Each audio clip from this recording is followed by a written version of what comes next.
Hair discrimination is still very prevalent in most states in this country. Now, I know some of you may say New York. Well, New York is just New York City, not the entire state. New Jersey is the entire state, and so is California. But there are 48 states that can still practice hair discrimination, and it's still legal. So this came out in Refinery 29, December 16th, 2019. Hair discrimination is still legal in 48 states. Here's how it ends. Last year, an 11-year-old Faith Fendi was sent home from her Louisiana school for wearing braided extensions, a protective hairstyle that allow her to, be more flexible, to study and swim without having to restyle her hair every night. The school maintained that her hairstyle violated its policy banning extensions, wigs, and hairpieces of any kind, a rule that had only gone into effect the prior summer. And ladies and gentlemen, just understand these policies are written by non-Black people, okay? And you see, they can't come out and discriminate against us based on skin. So they're going to the next best thing, and that is our hair. When her older brother posted a video of Finity walking out of school sobbing uncontrollably after being told her shoulder length ponytail wasn't suitable for the class, it quickly went viral. And that's another thing I have an issue with. I don't believe that children should be confronted. In many cases, the parents are doing the child's hair.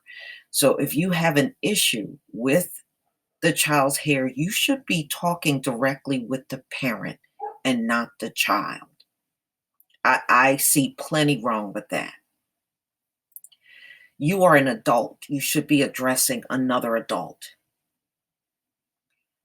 And I have an issue with that as well. So experiencing hair discrimination at school was unfair.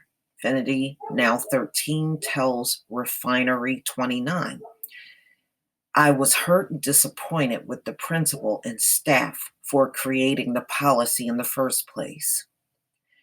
It was very upsetting because my hair had nothing to do with my education or behavior. The school district has since rescinded its policy.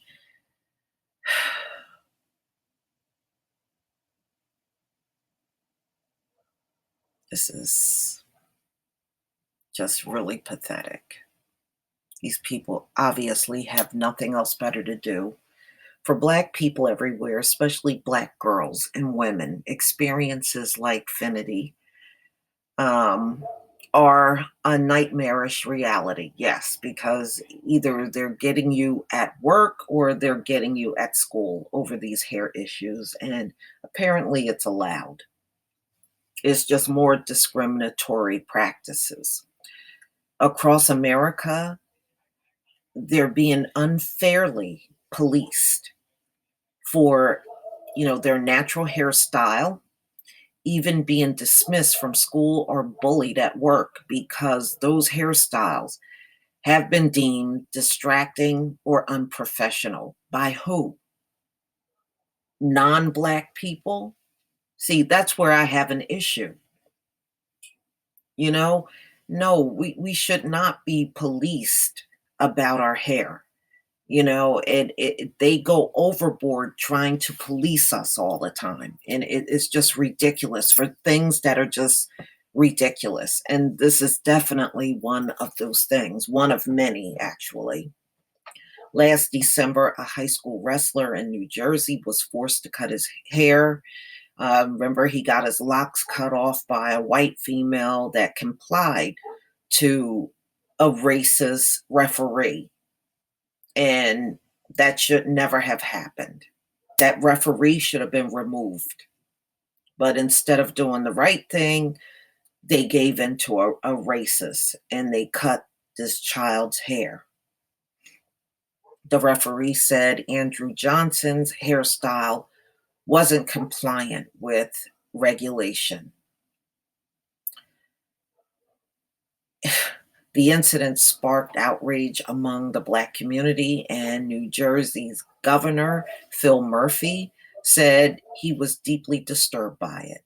No student should have to needlessly choose between his or her identity and playing sports, Murphy tweeted at the time. New Jersey Senator and 2020 Democratic presidential candidate Cory Booker recently marked the 1 year anniversary of the incident. A year ago, a referee forced Andrew Johnson to cut his dreadlocks during a wrestling match in New Jersey or risk forfeiting. Senator Booker tweeted, "He deserved better. Rules about hair length often discriminate against natural hairstyles. This must stop." Last week, New Jersey approved a bill that would ban discrimination against someone because of their hairstyle and hair texture. Unfortunately, it's all too common for African American and people of color to be subjected to discrimination at work or school for wearing their hair in braids, twists, and dreadlocks, or embracing their natural curls, said New Jersey State Assemblywoman Angela McKnight in a press release. The bill will need to be passed by the full Assembly and State Senate and signed by Murphy to become state law. And it's already state law, ladies and gentlemen. It did pass. It's evidence of slow moving progress. Yeah, there should be a way to quash all of these discriminatory policies that discriminate against natural hair nationwide. This state by state stuff is going to be painfully slow. So, 2 states, but you know what? New York, here's the problem with New York. If you go to a school that is not public school, like a Catholic school or private school, they can still enforce these policies for hair ban. So California, but New York, they can still practice this stuff and completely disregard the ban. And that's happening right now in Catholic school in New York. So to me, there should be no exceptions at all. Either you're going to ban it or you're going to enforce it. All of these little loopholes, they got to go. Put more bluntly, in 48 states, it's currently legal to discriminate against someone simply because of how they choose to wear their hair.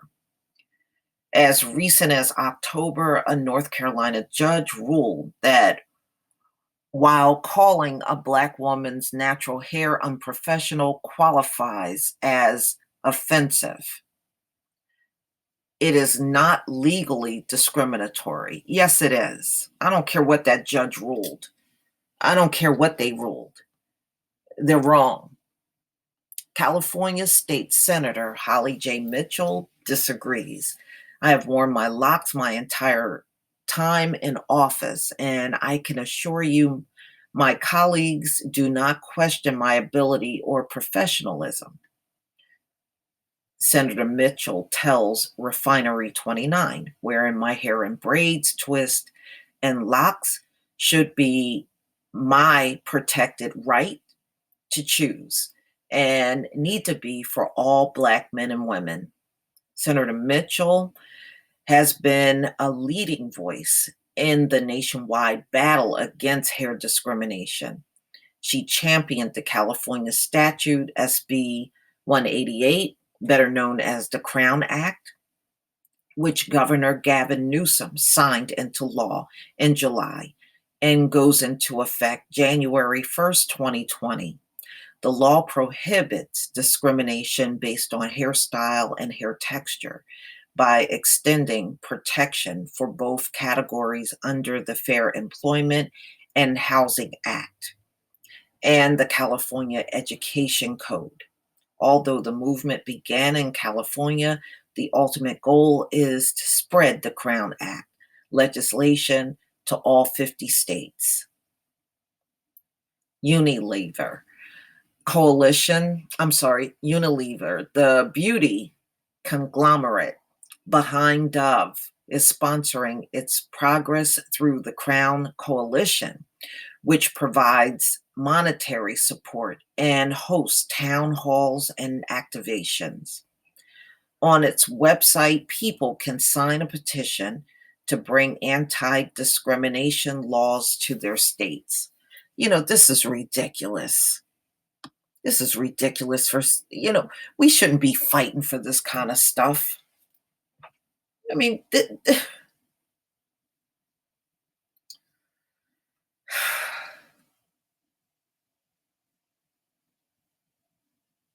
wow. Okay. It's time for us all to create open and respectful spaces for everyone. Senator Mitchell says, I want to see more Black women and men choose how they wear their hair without fear of bias or discrimination, which is the goal of the Crown Act. And I want hiring managers to be educated about the new law to prevent preconceived biases about natural hairstyles from influencing hiring decisions. And you know what, ladies and gentlemen, they'll secretly still do this stuff. Once they do this, look at how long racism has been around in this country. And even with laws on the books right now, these people still do it.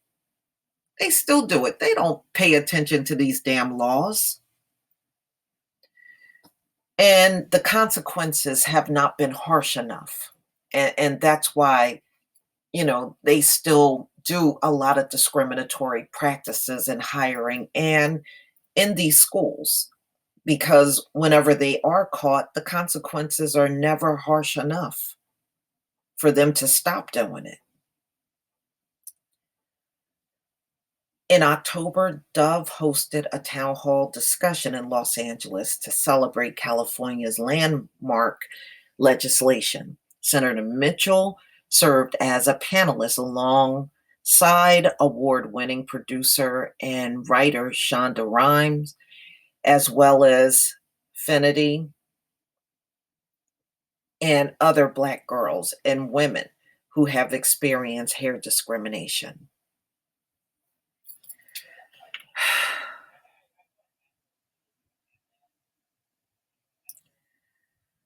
Wow.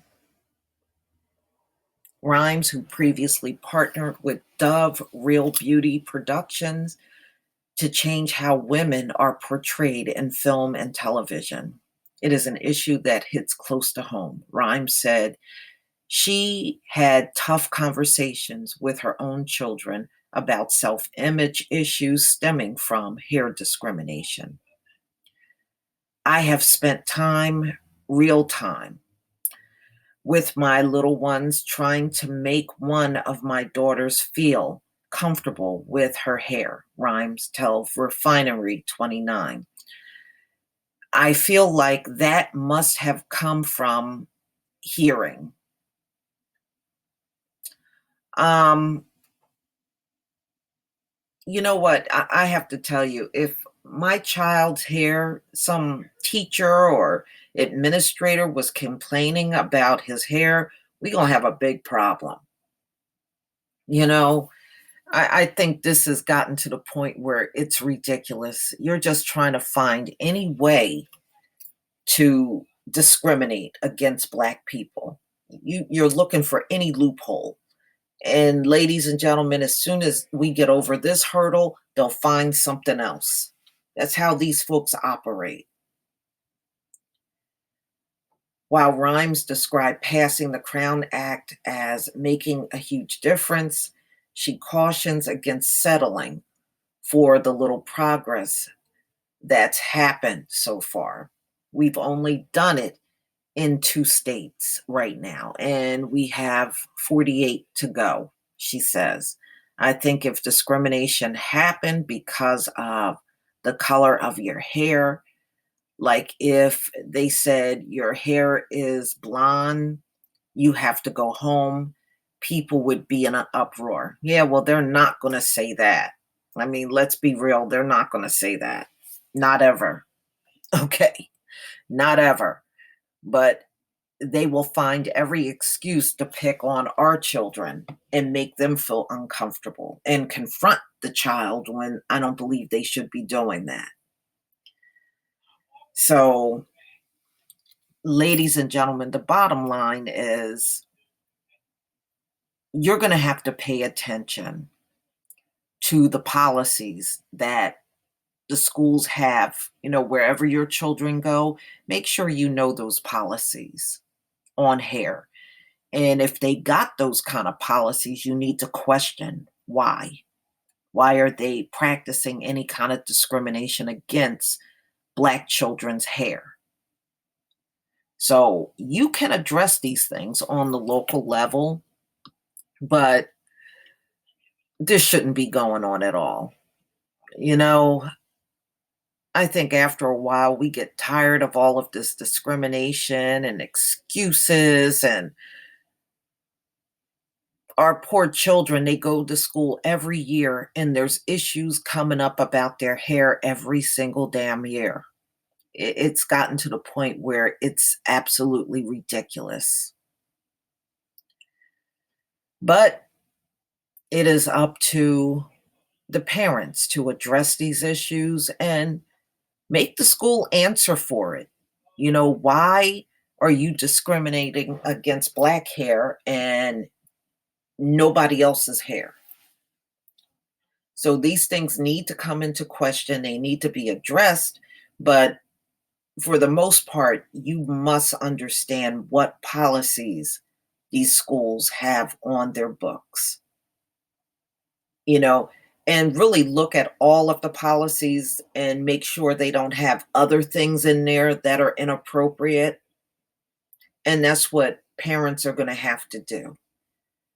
You know, no child should be in tears because some teacher or administrator confronted them about their hair.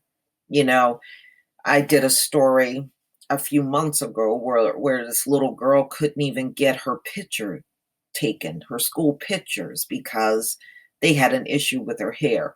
And every single time these children's hair is neat, it's not all over their head. It's very well done, but they just got to find a way to pick on these children. But y'all, please tell me what you think about this. New Jersey is the latest, so technically it's 47 states, but that is far too many, in my opinion, that are able to continue this hair discrimination. Too many.